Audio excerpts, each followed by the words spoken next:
एक दिन शाम का समय, प्रदोष का दिन, प्रदोष का दिन, प्रदोष काल, शाम का समय, भगवान देव अधिदेव महादेव माँ जगतजननी पार्वती जी के साथ में भ्रमण पर निकले। देखिए, अगर प्रदोष का व्रत नहीं कर सकते, प्रदोष के दिन आप व्रत नहीं कर सकते, मान लो आपसे भूखा नहीं रहा जाए, प्रदोष का व्रत नहीं कर सकते, प्रदोष के दिन आप भूखे नहीं रह सकते, मंदिर भी नहीं जा सकते, दिया भी नहीं लगा सकते, तो शिव महापुराण की कथा कहती है कि प्रदोष के दिन, प्रदोष काल में अपने ही दरवाजे के पास में देवाधिदेव महादेव का स्मरण कर कर लक्ष्मी की वृद्धि के लिए, कार्य सिद्धि के लिए, संपदा को प्राप्त करने के लिए आप अपने ही दरवाजे के पास में एक दीप लगा सकते हो। कौन से दिन? प्रदोष के।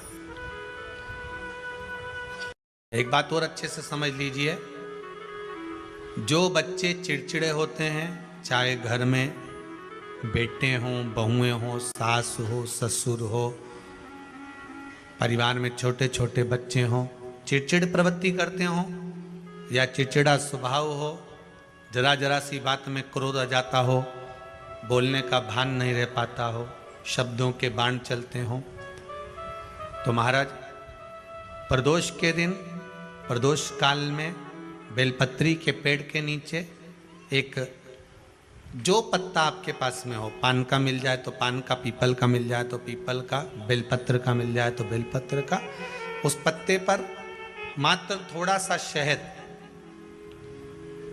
और 7 दाने चावल के रखकर घी का दिया लगा दो महाराज, और थोड़ा सा जल हाथ की अंजलि में लेकर भगवान देवाधिदेव महादेव का स्मरण कर कर कि इस बेलपत्री के वृक्ष के नीचे माता लक्ष्मी, पार्वती, सरस्वती विराजमान है। इसी बेलपत्री के पेड़ के नीचे मेरे देवाधिदेव महादेव का 12 ज्योतिर्लिंग का स्वरूप प्रकट है। उनका स्मरण कर कर जल चढ़ा दीजिए और उसका स्मरण कर लो जो चिड़चिड़ प्रवृत्ति करता हो, क्रोध करता हो, जिसको बोलने का भान नहीं होता हो, सम्मान नहीं देता हो, अपशब्द कहते हो, उनका स्मरण कर कर आप छोड़ेंगे। एकदम एक प्रदोष करेंगे, दूसरे प्रदोष तक तो आपको कोई दिक्कत ही नहीं। 2-3 प्रदोष कर कर देखिए, बाबा कृपा करें। बच्चों को पढ़ने का कह रहे हो, पढ़ने बैठो, पढ़ने बैठो, पढ़ने बैठो, पढ़ने बैठो, तो एक आध प्रयास बच्चों के लिए भी कर लिया करो कि भाई ठीक है, बच्चे लोग विद्या में प्रबल होंगे।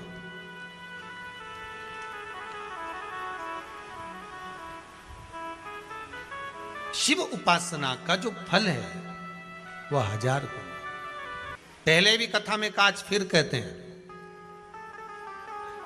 शिव मंदिर में जल बाद में चढ़ाना, शंकर के मंदिर में जाकर पंचामृत स्नान बाद में कराना, शंकर जी के मंदिर में जाकर पूजन बाद में करना, पहले थाली एक और रखकर शिव मंदिर में झाड़ू, पोछा या जो बेलपत्री, निर्माल्य जो भी रखा हो, उतरा हुआ सामान, उसको भरकर कहीं एक और जहाँ मंदिर वाले रखते हो वहाँ ले जाकर रख दो। झाड़ू पोछा एक बार जरूर। पूजन करने से पहले सबसे पहले सफाई का ध्यान रखो, और एक विश्वास रखना, आप मंदिर की सफाई नहीं कर रहे हो, फिर निवेदन करूंगा आपको, आप मंदिर की झाड़ू नहीं लगा रहे हो, आप मंदिर की सफाई नहीं कर रहे हो, आप मंदिर में पोछा नहीं लगा रहे हो। जितना हाथ आप मंदिर में फेर रहे हो सफाई के लिए, उतना आपके जीवन में जितना दुख है, जितनी तकलीफ है, जितना कष्ट है, जितनी बीमारी है, उस पर हाथ फेर रहे हो, मंदिर में नहीं फेर रहे हो। नहीं तो सारी दुनिया में जितने मंदिर हैं, सारे मंदिरों में ट्रस्टियों ने कुछ ना कुछ लगा के रखा है। स्वीपर आता है, साफ करके जाता है, ये आएगा सफाई कर कर जाएगा, पंडित जी होंगे तो बुआरी लगा देंगे, पंडित जी होंगे सफाई कर देंगे, उन्होंने तो पंडित जी को बोल के रखा कि साफ कर दो, पंडित जी करते भी हैं, पर पहला फर्ज आपका है कि आप मंदिर में आए हो तो पहले आप सफाई करो। क्यों? क्योंकि हम उसका द्वार साफ रखें। आज के समय में तो एक नियम हो गया साहब कि मंदिर में जाते हो तो मंदिर के दरवाजे पर चप्पल उतार के जाते हो, नहीं तो शास्त्र रीति तो ये कहती है कि मंदिर में भगवान सामने बैठा है तो उसके सामने चप्पल भी नहीं उतारना चाहिए। तो कई लोग कहते हैं मंदिर के अंदर थोड़ी ना उतारा, हम तो जीने से भी बाहर, एकदम गेट के बाहर वहां उतार, पर सामने तो है ना, सम्मुख में तो है। तुम्हारे यहां अगर 4 लोग दिवाली मिलने आते हैं ना तो तुमने चप्पल रखने का भी स्टैंड बनाकर रखा है, साइड में उतारिए, देहली पर मत उतार देना, थोड़ा साइड में उतारो। सामने से सब आते जाते रहते हैं, सामने उतारो, सम्मुख में क्यों उतार रहे हो?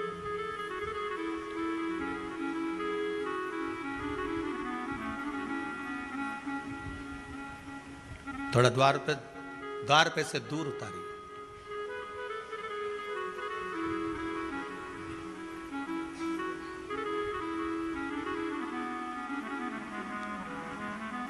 अभी तो कुबेरेश्वर धाम में काम चल रहा है, आप लोग जो दान दे रहे हो, आपके दिए हुए दान से निर्माण चल रहा है।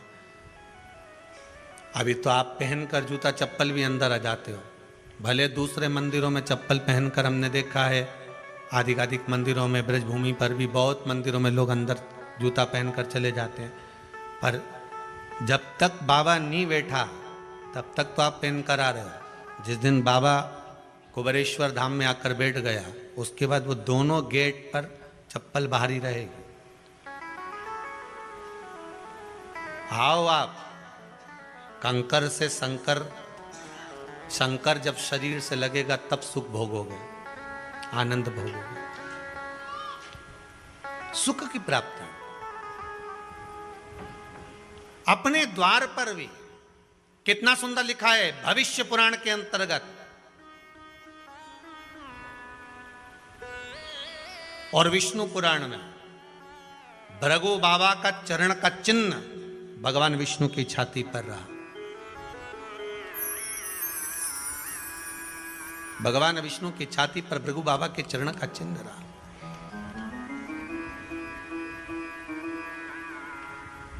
चरण का चिन्ह। अब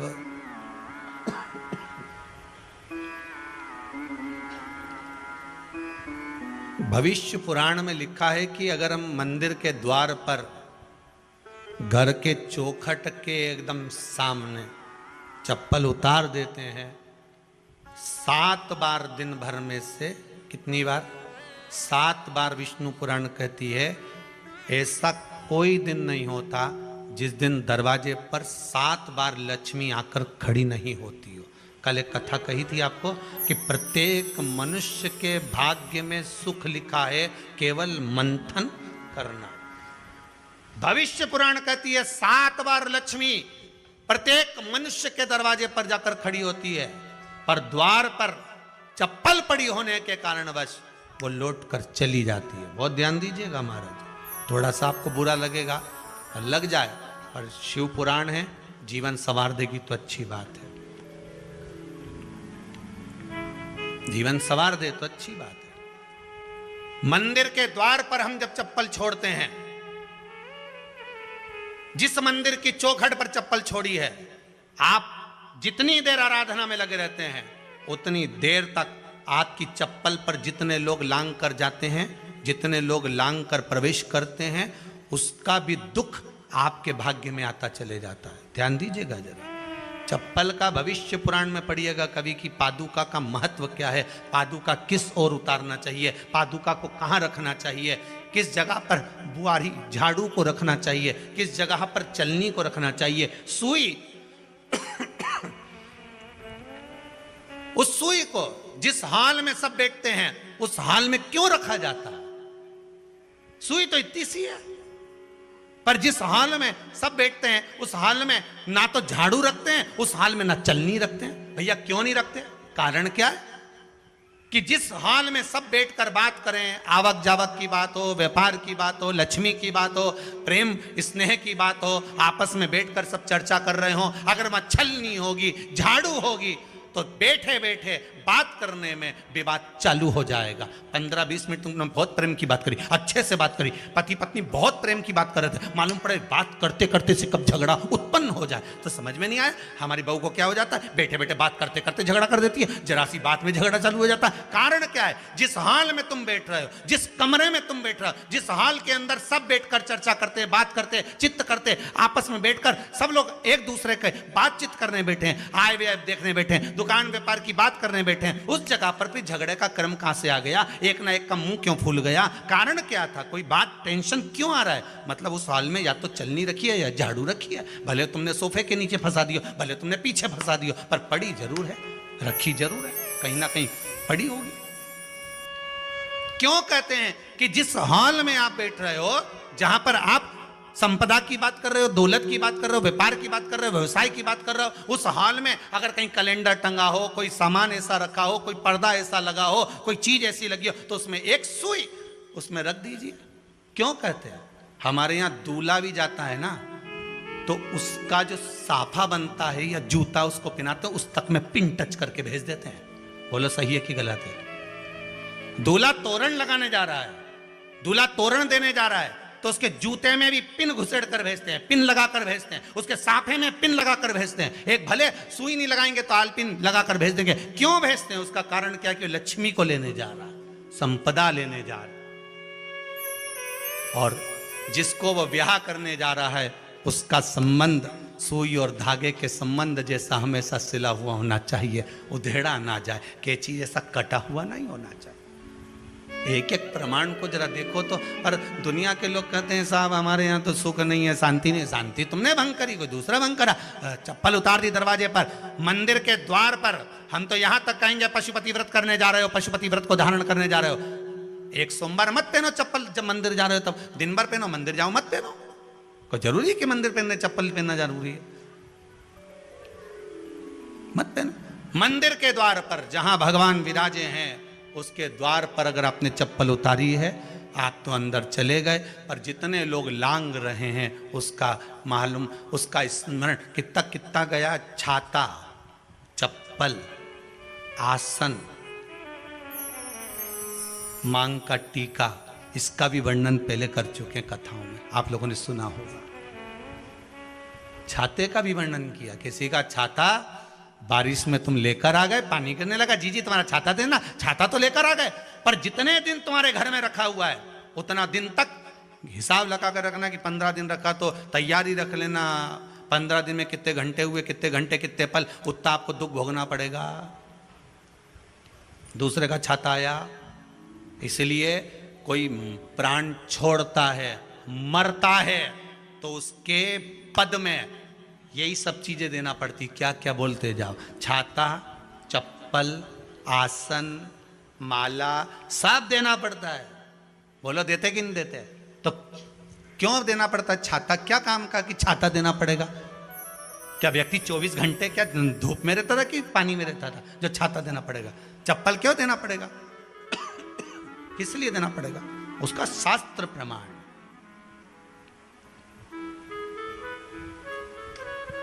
जरा सा राजा परीक्षित ने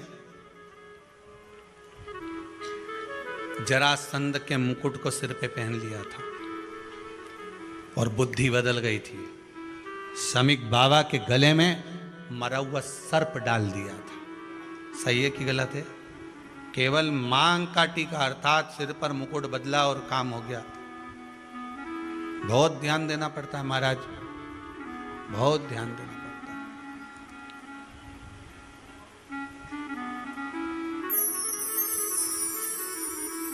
तुम्हारी चप्पल कोई ले गया, तुम रो रही, किसी ने पूछा क्या हो गया? मेरी चप्पल कोई ले गया था, फिर मैं दूसरे की ले गई। तुम्हारी से कोई दूसरा ले गया, तुम दूसरे की ले गई।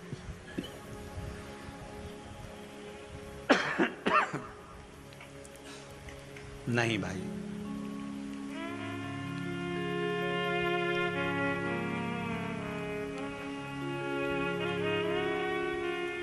उसको प्राप्त करने के बहुत तरीके हैं। एक सत्य बात कहें, 7 बार लक्ष्मी प्रतिदिन मनुष्य का द्वार झांकने के लिए आती है। ऐसा कोई दिन नहीं जाता जिस दिन तुम्हारा भाग्य भगवान पलटने के लिए नहीं बैठा हो। वो तो इंतजार करता है कि ये गेंद फेंके और मैं चौका छक्का लगा दूं। वो कहते हैं ना, एक ओवर में कितनी गेंद फेंकते हैं? जम के बोलो। अरे एक ही फेंकते हैं। एक ओवर में कितनी गेंद फेंकते हैं? एक। वही गेंद बार बार फेंकते हैं ना। गेंद तो एक ही है नहीं, वो तो बार बार गिनाया तो 6 बार गिना, तो फेंकी तो एक ही है कि बदल बदल के फेंक दी, पीली नीली हरी गुलाबी? नहीं, एक ही है।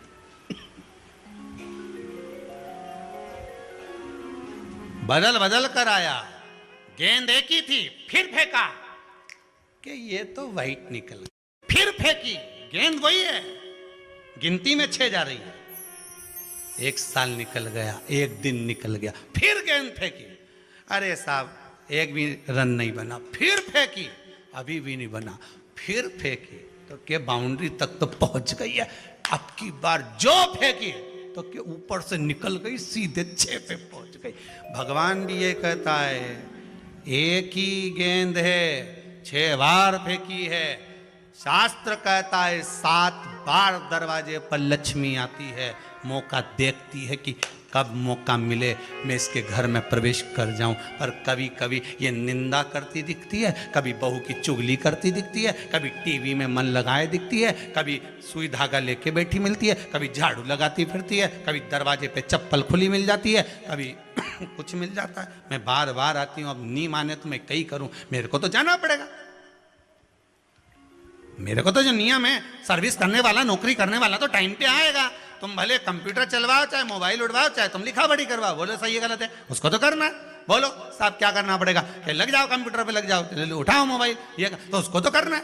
वो तो टाइम पे पहुंच गया 9 बजे। लक्ष्मी जी भी टाइम पे आती है। आई दरवाजे पे क्या देखा उसने कि ऐसा ऐसा है। कई कई की तो आदत पड़ी, रोटी घर में बना हुआ सारा दाल चावल सब्जी वब्जी जो बच गई उठा के मैं दरवाजे के पास में रख के आ गई। लक्ष्मी जी सोचे बताओ, ऐसा तो पहले से रख, अंदर चली गई और ऐसा खिला दिया तो मैं तो नहीं जाऊं।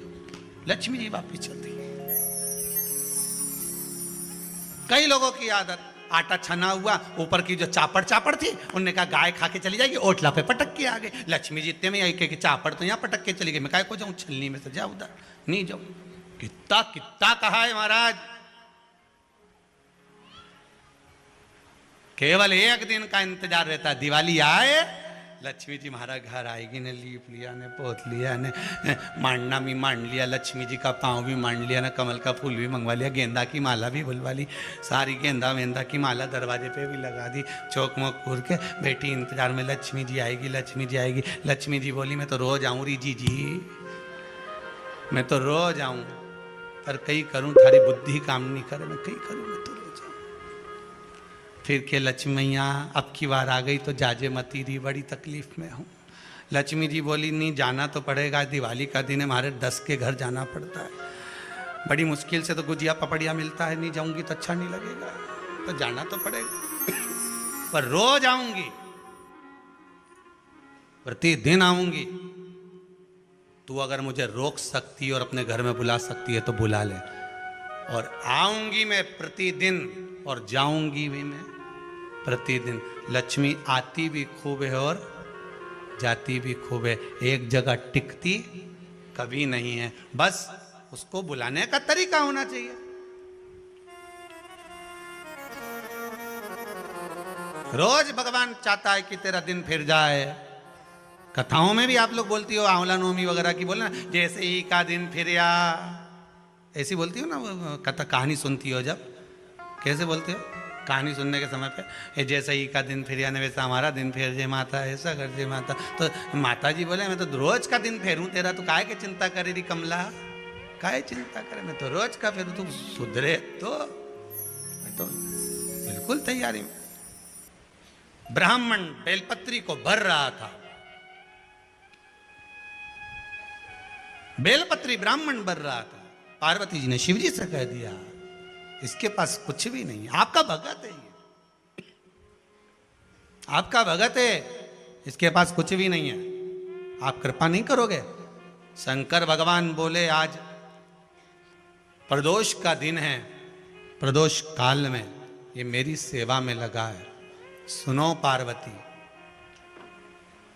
जितनी बेलपत्र इसने उठाकर रखी है वो बेलपत्र स्वर्ण मुद्रा के बराबर हो जाएगी, तो चिंता मत कर।